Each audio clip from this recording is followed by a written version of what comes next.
विद्यार्थियों, एक बार फिर से आपका स्वागत है आपके अपने YouTube चैनल प्रारंभ क्लासेज में। 10 का वार सीरीज के तहत मैं लेकर के आया हूँ सीरीज नंबर 10। सीरीज नंबर 10 में देखेंगे क्या 12 अगस्त के प्रश्नों के उत्तर और साथ ही साथ 14 अगस्त के 10 प्रश्न। ऐसा इसलिए कि 13 तो रविवार था ना, और जैसा मैंने बता रखा है कि रविवार को हम लोग कोई वीडियो अपलोड नहीं करेंगे। आप लोग जो पुरानी वीडियो हैं जिनकी छूट गई हो उन वीडियो को वो देख करके अपना पूरा करेंगे। चलिए पहले शुरू करते हैं।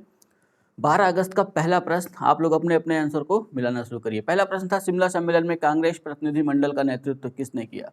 ठीक है, तो इसका सही आंसर है मौलाना अबुल कलाम आज़ाद।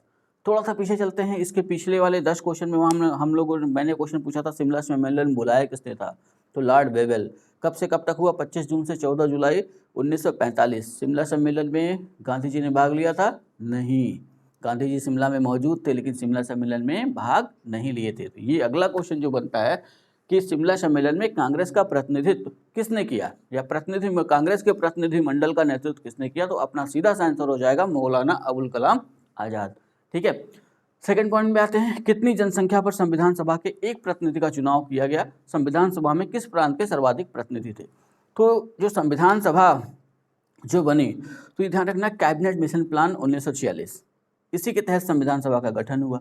ठीक है, तो कैबिनेट मिशन प्लान के तहत ये तय किया गया कि जो संविधान सभा के सदस्यों का जो चुनाव होगा वो अप्रत्यक्ष होगा। 1946 के प्रांतीय चुनाव के आधार पर ही, प्रांतीय चुनाव में जीते गए लोग ही संविधान सभा के सदस्यों को चुनेंगे। ठीक है, ये व्यवस्था थी। और क्या बताया गया कि 10 लाख की जनसंख्या, ठीक है, 10 लाख की जनसंख्या एक मानक रख दिया गया कि 10 लाख की जनसंख्या पर संविधान सभा का एक प्रतिनिधि होगा। ठीक, इतना क्लियर हुआ। कई बार क्वेश्चन पूछा है, गलत नहीं होना चाहिए। संविधान सभा में एक सदस्य कितनी जनसंख्या का प्रतिनिधित्व कर रहा है, तो जाहिर सी बात है 10 लाख। और संविधान सभा में कुल कितने सदस्य थे देश की आज़ादी के पहले जब संविधान सभा का गठन हुआ था, तो ध्यान रखना है 389। ठीक है, तो 389 सदस्य जो चुने गए, तो 10 लाख की जनसंख्या पर चुने गए थे। 389 में 10 का गुणा कर दीजिए, उतनी अपने भारत की जनसंख्या उस समय रही होगी लगभग। ठीक है, अब इसी में अगला क्वेश्चन जुड़ा था कि किस प्रांत के सर्वाधिक प्रतिनिधि थे। तो जाहिर सी बात है जिसकी जनसंख्या अधिक उसके प्रतिनिधि अधिक। तो उस समय भी, जैसे आज उत्तर प्रदेश पूरे भारत में जनसंख्या के मामले में पहला स्थान रखता है, वैसे उस समय भी संयुक्त प्रांत यानी आज का उत्तर प्रदेश भी जनसंख्या में पहला स्थान रखता था, इसलिए सबसे अधिक प्रतिनिधि थे संयुक्त प्रांत के। 55 प्रतिनिधि संयुक्त प्रांत के थे। और दूसरे नंबर पर देखा जाए तो मद्रास का स्थान था 49 प्रतिनिधि। और अगर और आगे जाना चाहते हैं तो तीसरे नंबर पर था बिहार, और बिहार से थे 36 प्रतिनिधि। ठीक है, नेक्स्ट क्वेश्चन पे आते हैं। संविधान सभा में शामिल महिलाओं में उत्तर प्रदेश यानी संयुक्त प्रांत या संयुक्त प्रांत उत्तर प्रदेश का प्रतिनिधित्व कितनी महिलाओं ने किया, उनके नाम क्या थे। तो पहले तो ये ध्यान रख लेना है कि संविधान सभा में कुल कितनी महिलाएं थी, 15। ठीक है, पीछे भी हम लोग पढ़ चुके हैं। संविधान सभा में कुल 15 महिलाएं थी 389 में से। ठीक, अब इन 15 महिलाओं में अगर हम देखें तो पूछा है क्वेश्चन हमने कि संयुक्त प्रांत यानी वर्तमान उत्तर प्रदेश से कितनी महिलाएं थी, तो संख्या होगी, आंसर होगा हमारा 5। ठीक है, और इन 5 महिलाओं का नाम, तो पहला नाम सुचेता कृपलानी, और सुचेता कृपलानी का नाम आ ही गया है तो ध्यान रख लेना है, उत्तर प्रदेश की पहली महिला मुख्यमंत्री। ठीक है, दूसरा विजय लक्ष्मी पंडित, पूर्णिमा बनर्जी, कमला चौधरी, बेगम एजाइज रसूल। ये 5 महिलाएं थी जिन्होंने संविधान सभा में उत्तर प्रदेश का प्रतिनिधित्व किया। ठीक है, नेक्स्ट क्वेश्चन पे आइए। महात्मा गांधी तथा मोहम्मद अली जिन्ना किस प्रांत से संविधान सभा के लिए चुने गए। ठीक है, तो दोनों के दोनों संविधान सभा के लिए नहीं चुने गए थे, या दोनों संविधान सभा के लिए हुए चुनाव में प्रतिनिधि के तौर पर नहीं प्रस्तुत हुए थे। ठीक है, तो ये ध्यान रखना होगा कि एक झटके में जैसे क्वेश्चन पूछता है, हमें लगता है कि महात्मा गांधी तो शुरू से जुड़े रहेंगे जरूर, मोहम्मद अली जिन्ना तो मुस्लिम लीग की बात रखने के लिए रहेंगे जरूर। तो यहाँ ध्यान रख लेना है कि संविधान सभा में दोनों ने संविधान सभा, या कह सकते हैं कि दोनों संविधान सभा में शामिल नहीं थे। ठीक है, नेक्स्ट क्वेश्चन पे आते हैं। अंतरिम सरकार में डॉक्टर भीमराव अंबेडकर को कौन सा मंत्री पद दिया गया। तो ध्यान रखना है कि जब अंतरिम सरकार बनी थी ना, तो अंतरिम सरकार में भीमराव अंबेडकर को कोई स्थान नहीं दिया गया था। स्वतंत्र भारत के प्रथम मंत्रिमंडल में डॉक्टर भीमराव अंबेडकर को कानून मंत्री या विधि मंत्री बनाया गया था, लेकिन अंतरिम सरकार में भीमराव अंबेडकर को कोई मंत्री पद नहीं दिया गया था। नाम याद रखना है कि अंतरिम सरकार में जोगेंद्र नाथ मंडल ये वो व्यक्ति थे जिनको विधि या कानून मंत्री बनाया गया था अंतरिम सरकार में। हाँ, स्वतंत्र भारत की अगर पहली सरकार की बात करें तब वहाँ पे डॉक्टर भीमराव अंबेडकर विधि मंत्री या कानून मंत्री बनाए गए थे। ठीक है, तो 5 का आंसर कोई नहीं। 6 नंबर क्वेश्चन पे आते हैं। सरोजनी नायडू ने संविधान सभा में किस राज्य का प्रतिनिधित्व किया था? तो ध्यान रखना है, भले ही सरोजनी नायडू उत्तर प्रदेश की पहली राज्यपाल बनी, महिला राज्यपाल, ठीक है, और पहली राज्यपाल, लेकिन ये भी ध्यान रख लेना है कि इनका संबंध संविधान सभा में जब ये चुन के आई थी ना, तो वो स्टेट था बिहार। ठीक है, तो बिहार से चुन के सरोजनी नायडू संविधान सभा में आई थी। चलिए, ये 6 क्वेश्चन आपके हो गए सब्जेक्ट के। अब आते हैं करंट के क्वेश्चन पे। ठीक है, करंट के क्वेश्चन को एक लाइन से देख डालिए, सुन डालिए। आप लोग की समस्या अभी भी बरकरार है। मैंने पहले ही कहा है कि सिर्फ क्वेश्चन का आंसर, क्वेश्चन लिख लेना और उसका आंसर लिख लेना, इतने से काम नहीं चलने वाला है। जब तक आप इस क्वेश्चन की व्याख्या को सुनेंगे नहीं, तब तक अगर क्वेश्चन थोड़ा सा भी क्वेश्चन बनाने वाला क्वेश्चन इधर उधर किया तो हो जाएगी समस्या। चलिए, करंट के क्वेश्चन पे देखते हैं। भारत के चंद्र मिशन चंद्रयान फर्स्ट, चंद्रयान 2 और चंद्रयान 3 का प्रक्षेपण कब किया गया? ठीक है, क्वेश्चन नंबर 7 का आंसर हम देख रहे हैं, तो मन में दोहरा लीजिए आप लोग अगर आ रहा हो तो। चंद्रयान फर्स्ट 22 अक्टूबर 2008। ठीक है, तो इसको तो ध्यान ही रखना है कि 22 अक्टूबर 2008 वो तिथि है जब चंद्रयान फर्स्ट लॉन्च किया गया था। चंद्रयान 2 की बात कर ली जाए, चंद्रयान 2 कब लॉन्च किया गया था? तो डेट थी 22 जुलाई, ठीक है, 2019 के 18, तो 22 जुलाई 2019 को चंद्रयान 2 लॉन्च किया गया था। और अभी हाल ही में लॉन्च किया गया चंद्रयान 3, और वो डेट थी 14 जुलाई 2023। चंद्रयान 3 14 जुलाई 2023। तीनों की डेट याद रखिए, आने वाले क्वेश्चन में सामना होगा इस क्वेश्चन से आपका, और जो ध्यान में रखेगा उसका काम बन जाएगा। ठीक है, कोई भी नोट्स जो भी इंटरनेट पे पड़ी रहती है या फेसबुक पे या किसी भी माध्यम से अगर आपके पास पहुंचती है, तो उसे आंख बंद करके विश्वास न कर लिया करिए। कुछ आपका भी कर्तव्य बनता, हो सकता है कि अगला लिखते समय कुछ मिस्टेक कर दे। हाँ, उसके वो मिस्टेक ना करना चाह रहा हो, लेकिन जिसको मानवीय भूल कहते हैं, लिखते समय कुछ मिस्टेक हो जाए, तो आपका भी कर्तव्य है चीज़ों को मिला लेना।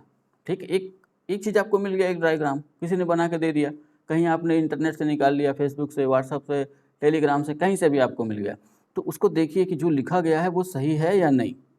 तो उसके 2 फायदे होंगे। एक तो एक ही चीज़ कई बार आप दोहरा लेंगे, अगर कहीं वहाँ फॉल्ट है तो वो सामने आ जाएगा। ठीक है, तो इसका ध्यान रखा करिए। 8 नंबर क्वेश्चन अपना था, हाल ही में आंध्र प्रदेश के किस उत्पाद को जैविक प्रमाण पत्र, यहाँ ध्यान रखना है जीआई टैग की बात नहीं हो रही है। जैविक प्रमाण पत्र का मतलब कि उस उत्पाद को उगाने के लिए या उस उत्पाद की पैदावार के लिए किसी भी रासायनिक खाद का प्रयोग नहीं किया गया है। ठीक है, या किसी भी रासायनिक कीटनाशक का प्रयोग नहीं किया गया, उसी को हम कहते हैं जैविक उत्पाद।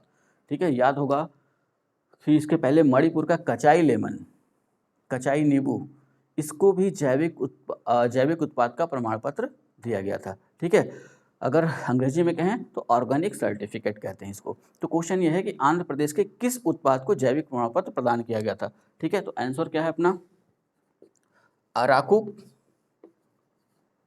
अराकू काफ़ी और इसी क्षेत्र में होने वाली काली मिर्च। ठीक है, अराकू काफ़ी और काली मिर्च, इन 2 चीज़ों को जैविक प्रमाण पत्र प्रदान किया गया था। अब एक चीज़ हम और बता दूं कि ये अराकू जो देख रहे हैं ना, अराकू घाटी है, 2 पर्वतों के बीच की समतल जमीन, और कहा जाता है कि अराकू घाटी में जो कॉफ़ी उगती है ना, वो धीरे धीरे पकती है। धीरे धीरे पकने की एक वजह से इसका एक अलग सा टेस्ट और एक अलग सा फ्लेवर आता है। तो ये भी क्वेश्चन बनता है कि अराकू घाटी कहाँ स्थित है? तो सीधा सा आंसर आंध्र प्रदेश। ठीक है, यानी क्वेश्चन और आंसर दोनों को दोनों एंगल से देखना होगा कि क्वेश्चन किधर बन रहा है।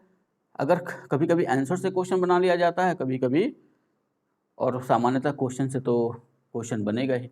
तो जैसे मुझे बनाना होता तो मैं ऐसे ही बना लेता, अराकू घाटी कहाँ स्थित है, क्योंकि अराकू काफ़ी अगर चर्चा में है तो अराकू घाटी भी चर्चा में होनी चाहिए, क्योंकि अराकू काफ़ी का उत्पादन ही वही होता है। तो अराकू घाटी में ही उपजाई जाने वाली अराकू काफ़ी और काली मिर्च, इनको जो है ऑर्गेनिक सर्टिफिकेट दिया गया है national programme for organic production, इसके तहत ये प्रमाण पत्र दिया जाता है। नेक्स्ट क्वेश्चन पे आइए। जून 2023 में WHO द्वारा 9 नंबर क्वेश्चन पे मैं आ रहा हूँ, ठीक है। तो 9 नंबर क्वेश्चन अपना जो है वो मलेरिया से संबंधित है, और था ये कि जून 2023 में WHO यानी विश्व स्वास्थ्य संगठन ने किस देश को मलेरिया मुक्त घोषित किया है, वह देश किस महाद्वीप में स्थित है, ठीक है। तो अगर ध्यान से खोजा होगा तभी इसका आंसर मिला होगा। आंसर है बेलीज, ठीक है। किस महाद्वीप में स्थित है? उत्तरी अमेरिका। अब क्या समझना है इसमें, बेलीज उत्तरी अमेरिका। अब इसमें ध्यान ये रखना है कि जैसा ही आप उत्तरी अमेरिका का नक्शा देखेंगे तो उत्तरी अमेरिका है, ऊपर कनाडा, बीच में अमेरिका है, ऊपर कनाडा है, और अमेरिका के ठीक नीचे मैक्सिको, और मैक्सिको के ठीक नीचे बेलीज है, ठीक है। तो बेलीज एक देश है। अब आपको इसकी राजधानी खोज लेनी है, इसकी मुद्रा खोज लेनी है, ठीक। खोज के ही लिख लेना है आंसर के बाद। देश तो मैंने बता दिया कि WHO ने बेलीज को 2018 के बाद कोई भी मामला अभी यहाँ मलेरिया का तब से मिला नहीं, इसलिए बेलीज को मलेरिया मुक्त WHO ने घोषित किया है, ठीक है। नेक्स्ट क्वेश्चन देखिए। मुख्यमंत्री सारथी योजना प्रारंभ करने वाला राज्य, तो इसका सीधा सा आंसर, पहले तो राज्य हमने पूछा है, तो राज्य हो गया झारखंड, ठीक। इसी में आगे मैंने जोड़ा था, इस योजना का शुभारंभ किसने, कब तथा कहां से किया, तो झारखंड, और झारखंड के CM क्या नाम है उनका, हेमंत सोरेन। झारखंड के CM हेमंत सोरेन द्वारा इसका उद्घाटन किया गया। कहाँ से किया गया, तो जगह थी रांची विश्वविद्यालय, ठीक है। रांची विश्वविद्यालय से हेमंत सोरेन ने सारथी योजना का शुभारंभ किया, और वो डेट थी 15 जुलाई।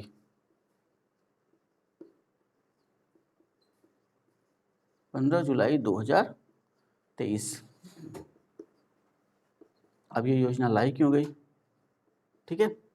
तो ये योजना कौशल प्रशिक्षण से संबंधित है कि ऐसे जितने भी प्रतिभाशाली युवा हैं वो किसी भी क्षेत्र में जाना चाहते हैं तो सरकार उनको निःशुल्क प्रशिक्षण प्रदान करेगी, जिससे कि वो अपनी आजीविका आसानी से चला सकें। तो ये रहे 12 तारीख के 10 क्वेश्चन। अब देखते हैं 14 तारीख के 10 क्वेश्चन को, ठीक है। हाँ, तो प्रतियोगी विद्यार्थियों, अब आते हैं 14 अगस्त के 10 प्रश्नों पर। 14 अगस्त के प्रश्न ऐसे हैं ना कि जैसे स्वतंत्रता दिवस 15 अगस्त, तो 15 अगस्त के दिन इसका आंसर हम आपको मिलना है, ठीक है। तो ये ध्यान रख लेना है कि क्वेश्चन कुछ तो थोड़े इजी हैं और कुछ क्वेश्चन ट्रिकी हैं और कुछ क्वेश्चन दिमाग मांगेंगे, ठीक है। चलिए देखते हैं। पहले आप एक स्क्रीनशॉट लीजिए, फिर मैं पढ़ के सुना देता हूँ।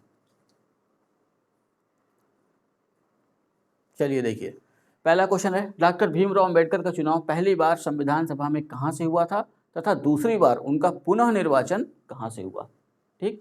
Question number 2, doctor Bhimrao Ambedkar को संविधान सभा में शामिल करने के लिए किसने अपनी संसदीय सीट से त्यागपत्र दे दिया था, उनका संबंध किस पार्टी से था, ठीक है। क्वेश्चन नंबर 3, मुस्लिम लीग ने प्रत्यक्ष कार्यवाही दिवस कब और किसके विरोध स्वरूप मनाया। क्वेश्चन नंबर 4, किस अनुच्छेद के तहत भारतीय संविधान को लागू किए जाने संबंधी प्रावधान है। क्वेश्चन नंबर 5, संविधान सभा में किस देशी रियासत के सर्वाधिक प्रतिनिधि थे। क्वेश्चन नंबर 6, संविधान सभा में शामिल एकमात्र दलित महिला सदस्य। Question number 7, Bastille day parade का आयोजन किस देश में तथा कब किया जाता है।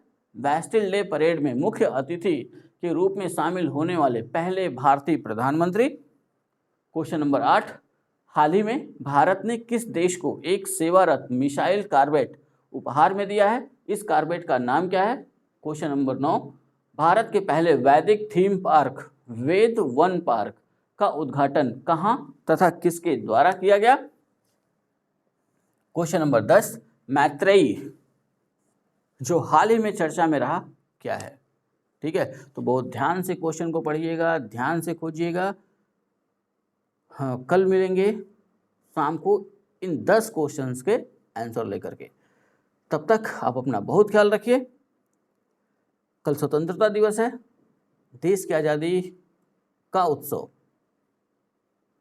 तो लेकिन 10 क्वेश्चन कल आपको मिलेंगे जरूर, वो भी संबंधित होंगे देश की आज़ादी से ही, आज़ादी स्पेशल 10 क्वेश्चन। ठीक है, वीडियो अगर अच्छा लग रहा हो तो लाइक करें, कमेंट करें, वीडियो को शेयर करना ना भूलें, और अगर अभी तक चैनल को आपने सब्सक्राइब नहीं किया है तो चैनल को सब्सक्राइब भी कर लें और अपने अन्य सहपाठी विद्यार्थियों को भी अपने चैनल से जोड़ें। मिलते हैं नेक्स्ट वीडियो में, तब तक के लिए जय हिंद।